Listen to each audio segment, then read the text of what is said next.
همدغه رنګي ډېر انسانان داسې هم شته چې د اسلام په نوم باندې داسې کارونه کوي ترسره کوي د اسلام په نوم باندې هغه ترسره کوي او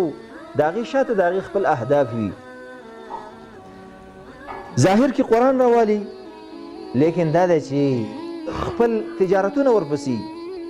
خپل نور اهداف په هغې کې لري شخصي اهداف په هغې کې لري ولو عزتمندو که چېرته قرآن دې په یو لاس کې او صحیح البخاري ورسره دا شپږ د صحیح احادیثو کتابونه دي په دې بل لاس کې او ته یو انسان وجدي د قرآن آیتونه هم پیش کوي پټ کوي په ظاهر کې حدیث هم پټ کوي لیکن زړه کې د هدف بل وي الله به د دې سزا درکوي او دغه عمل به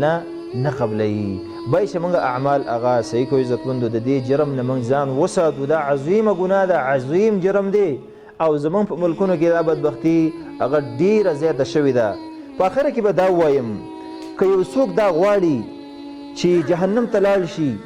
او ډیر وخت به کې پرېوځي دریم د الله په غضب باندې اخته شي څلورم دا چې د الله لعنت هم پې وي او الله په عظیم عذاب کې ګرفتار شي د دې کار ته دې ملا وتړي او که چېرته د جهنم نه یریږي د الله د غضب نه یریږي د هغې د لعنت نه یریږي د عذاب نه یریږي د دې نه به لاس هغه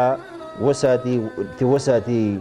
د باید چې زمونږ د لاسه یو میږي ته هم ضرر ونه رسېږي پاتې لا یو انسان چې الله ورته داسې شرافت او کرامت ورکړی دی معمولي دنیا دپاره هغه موږ هغه ختم کو الله دا بدبختینې زمونږ د ملکونو نه خاص کړه او به د ټولو اسلامي ملکونو نه هغه ختمې کړي